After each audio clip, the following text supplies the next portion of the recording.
Hejā! Šodien ir tā diena, kad dodos otro reizi uz Lavie kliniku un procedūru. Braucam, nedaudz uzdziedam, atstājam parkingā mašīnu un čāpojam dedzināt savus tauciņus un taisīt ādu tvirtāk. Gribēju nofilmēt liftā video, bet ienāca kādi vīrieši. Ejam iekšā, cienājamies ar garšīgām končiņām. Mums iedod končiņu aizdzert arī ar ūdeni. Labi, tas ir joks, ūdeni ir jāizdzer vienkārši pirms procedūras. Tāds skaists kabinets un tad jau gatavojas gan aparāts, gan es, gan mans tauciņš uz vēdera. Tad izmēra, cik daudz man ir tauciņu un īstenībā nav tik daudz, nedaudz zem 2. Un ja tos tauciņš ir mazāk kā 2, šo procedūru tev neiesaka, tāpēc, ka tad jau var ietekmēt tavus iekšējos orgānus. Tāpēc šoreiz tauku dedzināšanu man vēl sataisīja, bet nākošreiz jau novērtēs situāciju un varbūt veiks tikai ādas tvirtuma procedūru. Jau kā speciāliste daudz un dikti izstāstīja visādas knifiņus un nianses par šo procedūru, ko būtu jāievēro, kas ir ieteicams un kas nav, kā arī pēc procedūras varbūt neliels apsārtums, bet tas ir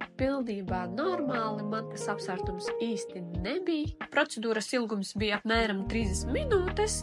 Pēc procedūras arī izdzeram ūdentiņu un iesaka visas dienas laikā dzert daudz ūdeni, lai ar ūdens palīdzību izvadītos visi sliktie toksīni. Un tad jau pēc mēneša tiekamies vēlreiz Lavie klinikā.